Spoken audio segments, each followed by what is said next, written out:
Assalamualaikum warahmatullahi wabarakatuh. Hai teman-teman, di materi kali ini kita sudah memasuki bab yang ke-13. Di bab ke-13 ini kita akan mempelajari 7 materi ini ya teman-teman. Di sini kita langsung saja masuk ke materi yang pertama. Nah, di sini untuk failover dan flatcan merupakan metode yang digunakan ketika kita memiliki dua jalur internet ya teman-teman, yang menggunakan dua jalur ISP. Sebagai contohnya, di sini teman-teman bisa perhatikan pada gambarnya ya teman-teman.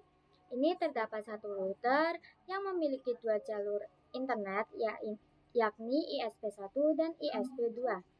Untuk konsepnya di sini failover sendiri, jika terdapat dua jalur internet, maka satunya itu aktif dan satunya itu sebagai backup ya teman-teman. Misalnya ISP1 mengalami atau bermasalah, nantinya ISP2 akan menjadi backup untuk menggantikannya. Sedangkan untuk konsep root flag, ini keduanya itu sama-sama aktif ya teman-teman. Nah, perhatikan di sini terdapat dua router yang bertindak sebagai ISP dan satu router yang bertindak sebagai customer. Untuk keduanya router ISP di sini saya sudah setting IP secara statik ya teman-teman dan sudah terakses oleh internet. Maka langkah selanjutnya di sini kita dapat memberikan IP address-nya ya teman-teman di kedua router ISP-nya terlebih dahulu, yang nantinya akan dijadikan gateway. Untuk router customer di sini kita buka ISP1, pada menu IP address berikan IP yang digunakan. Misalkan di sini saya gunakan yaitu 192.168.1.1/24 ya teman-teman. Selanjutnya kita akan lakukan static addressing-nya ya teman-teman di router customer. Kita berikan IP yang mengarah ke klien terlebih dahulu ya teman-teman, atau yang terkoneksi dengan ISP1. Misalkan di sini saya gunakan 192.168.1.2/24 ya teman-teman. Kemudian kita tambahkan lagi yang mengarah ke router 2, yakni. Nah, berikutnya di sini kita akan setting agar router customer-nya ini dapat mengakses internet, yakni menambahkan default baik yang mengarah ke interface 1 maupun 2 ya teman-teman. Untuk prosesnya saya akan percepat ya teman-teman, soalnya ini cukup mudah. Nah, perhatikan pada bagian route flag di sini untuk yang mengarah ke router ISP1 informasinya adalah AS ya teman-teman, sedangkan ISP2 ini hanya S, yang mana itu tidak aktif ya teman-teman. Nah, inilah yang dinamakan dengan konsep failover ya teman-teman. Nah, di sini sempat saya jelaskan sebelumnya. Dan kita juga bisa setting IP DNS-nya ya teman-teman pada kolom server. Ini kita berikan yaitu 88 agar nantinya kita bisa ping ke google.com ya teman-teman. Jika sudah di sini kita bisa ke terminal untuk ping google.com. Nah, perhatikan di sini ya sudah berhasil ya teman-teman. Di sini dapat teman-teman perhatikan pada topologinya terdapat dua PVC ya teman-teman yang belum terkoneksi. Maka di sini kita bisa lakukan konfigurasinya ya teman-teman, mengaturkan Ether 2, Ether 3, dan Ether 4 ya teman-teman. Selanjutnya di sini kita ke menu IP address untuk menambahkan IP di interface bridge ya teman-teman. Di sini saya akan berikan yaitu 10.10.10.1/24 ya teman-teman. Kemudian di sini kita setting DHCP-nya. Untuk interface-nya bridge ya teman-teman. Nah, yang terakhir di sini kita akan konfigurasi NAT. Hal ini karena kita memiliki dua ISP, maka kita konfigurasi NAT-nya 2 kali ya teman-teman. Nah, jika sudah terkonfigurasi semuanya seperti ini, maka kita bisa request IP DHCP-nya teman-teman pada kedua FVC-nya. Selanjutnya kita bisa ping google.com baik di FVC 1 maupun 2 ya teman-teman. Nah, perhatikan di sini kedua FVC sudah terakses internet. Nah, di sini kita akan konfigurasikan ya teman-teman. Jadi cara kerja failover itu kan hanya menggunakan satu ISP saja ya teman-teman, dan yang satunya itu sebagai backup. Maka secara parameter diskan ya teman-teman. Nah, diskan ini digunakan untuk mendeskripsikan dan parameter ataupun nilai parameter yang diprioritaskan ya teman-teman. Jadi semakin besar nilai diskan tersebut, maka semakin tidak diprioritaskan ya teman-teman. Di sini kita langsung saja mengimplementasikan ya teman-teman. Di sini kita bisa lihat yang aktif adalah ISP1, maka di sini saya akan coba ubah parameternya ya teman-teman menjadi lebih besar, sehingga nantinya yang aktif hanya ISP2 saja ya teman-teman. Nah, misalkan di sini untuk jalur internetnya akan langsung berpindah ke ISP2 ya teman-teman. Namun jika di statiknya sama, maka mikrotik akan by default ya teman-teman menentukan prioritas yang akan digunakan selanjutnya.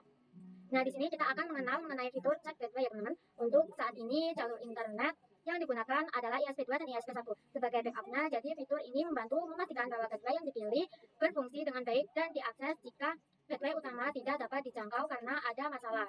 Mungkin ya teman-teman. Nah, maka router dapat secara otomatis beralih ke cat cadangan ya teman-teman untuk menjaga konektivitasnya. Nah, di sini kesimpulannya mikrotik customer akan senantiasa mengecek IP gateway-nya ya teman-teman dalam status up-nya atau down langsung ya teman-teman. Nah, di sini kita coba tanamkan cek gateway pada jalur ESP2. Di sini kita lihat pada kolom cek gateway-nya ya teman-teman, maka akan ada dua pilihan yakni ping dan R. Di sini kita akan gunakan ping, maka nanti router customer akan melakukan ping ke gateway setiap 10 detik ya teman-teman. Selanjutnya kita bisa disable IP di ESP2-nya ya teman-teman yang mengarah ke customer. Lalu kita akan bisa cek pada router customer-nya lagi untuk melihat apakah ia sudah beralih secara otomatis ya teman-teman. Nah, di sini ia sudah beralih secara otomatis ya teman-teman. Di sini kita tunggu beberapa detik. Nah, dapat teman-teman perhatikan di sini ia sudah berpindah ke ESP1, tidak menggunakan ya teman-teman. Maka nantinya router akan menggunakan ESP2 atau ESP utama ya teman-teman. Walaupun ESP-nya sudah kita disable. Nah, di sini kita masuk ke materi yang keempat. Di sini saya akan langsung konfigurasikan saja ya teman-teman. Karena Black menggunakan dua jalur ESP, maka kita bisa aktifkan kembali IP yang ada di ESP2. Selanjutnya pada customer kita hapus defaultnya ya teman-teman, baik yang mengaruh ke ESP1 maupun ESP2. Kemudian kita tambahkan lagi pada bagian gateway-nya ya teman-teman. Di sini kita isikan dua ESP-nya, yaitu dengan mengeklik tanda panah yang di bawah ini ya teman-teman. Oke, di sini kita isikan ESP-nya ya teman-teman. Nah, di sini ia akan muncul informasinya ya teman-teman, yang berarti akses internet melalui keduanya. Nah, lalu kita akan uji coba ya teman-teman dengan 8.8.8. Nah, di sini kita bisa lihat bahwa FPG ini itu menggunakan jalur ke internetnya pertama ya teman-teman, ke interface bridge. Kemudian yang kedua, nah bisa kita lihat bahwa FPG ini itu jalur ke internet pertamanya ke interface bridge ya teman-teman. Kemudian yang kedua, setelah itu baru terhubung ke internal kita ya teman-teman. Nah, di sini kita lanjut ke FPG 2. Di sini kita lakukan hal yang sama ya teman-teman. Nah, di sini memiliki jalur ISP1. Jadi perlu diketahui bahwa yang menentukan jalur internetnya adalah mikrotip ya teman-teman. Jadi kita tidak tahu atau istilahnya roaming ya teman-teman. Nah, kita bisa tentukan 5 akses berbeda ya teman-teman pada ISP-nya. Kita langsung saja. Nah, di sini kita masuk ke konfigurasi root black ya teman-teman. Kita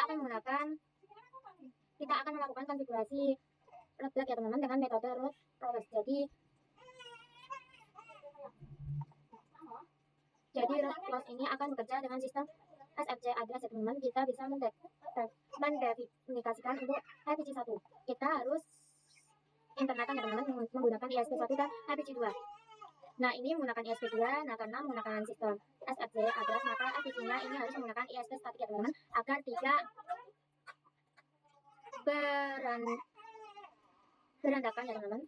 Agar tidak berandakan ya teman-teman. Nah, di sini saya sudah setting kedua IPv-nya secara statik ya teman-teman dengan IP yaitu, nah untuk IPv1-nya itu, nah untuk IPv2-nya dan untuk IPv2-nya di sini sudah memiliki IP DNS-nya teman-teman. Oke, lanjut saja kita ke router customer. Di sini kita pilih menu IP ya teman-teman, dan untuk konfigurasinya sebelumnya ini sudah saya disable semuanya ya teman-teman. Lalu ke bagian rules dan klik ADD pada kolom SFC ya teman-teman. Nah, di sini address ini kita isikan satu terlebih dahulu ya teman-teman. Lalu pada tabel ini kita ketikkan IPv1 lalu apply dan tambahkan juga untuk IPv2-nya teman-teman. Nah, fungsinya dari tabel ini adalah jika terdapat paket yang berada pada IP-nya ini itu mengakses internet ya teman-teman, maka migrating dan merujuk pada tabel routing ya teman-teman yang ada di FPG2 untuk menentukan jalur yang tepat. Nah, selanjutnya kita bisa kembali ke menu ya teman-teman. Kemudian perhatikan pada pojok kanan ini terdapat pilihan main FPG1 dan FPG2. Ini adalah kelompok routing ya teman-teman. Nah, di sini kita bisa pilih add. Di sini kita pilih lucid. Pilih saja teman-teman. Kemudian add. Nah, kemudian di sini bagian address ini kita biarkan saja teman-teman. Lalu untuk NGT-nya di sini kita isikan yaitu IP yang mengarah ke ESP1 terlebih dahulu. Nah, pada bagian router, nah di sini kita pilih IPv1 lalu apply, kemudian tambahkan juga untuk yang IPv2-nya ya teman-teman. Nah, jika sudah maka kita sudah ada dua jalur internet yang aktif ya teman-teman. Nah, semuanya yang aktif semuanya ya teman-teman. Nah, selanjutnya kita lakukan root ya teman-teman dari kedua FPG-nya. Di sini pada FPG1 kita update 888. Jika sudah berhasil kita TLC ya teman-teman. Nah, di sini ia menggunakan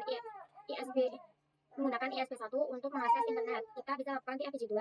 Nah, sedangkan FPG2 ini menggunakan ISP2 ya teman-teman untuk mengakses internet yang terakhir dikonfigurasikan ke root black ya teman-teman. Nah, dia itu viral.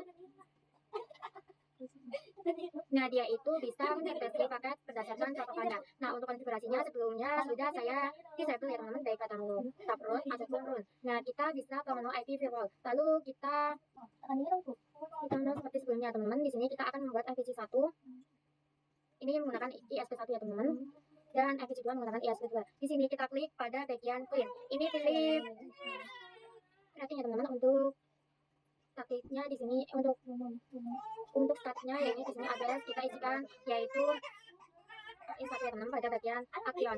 Ini pilih mass routing. Nah kemudian pada routing itu ini sama ya teman-teman, terkait dengan routing kabel yang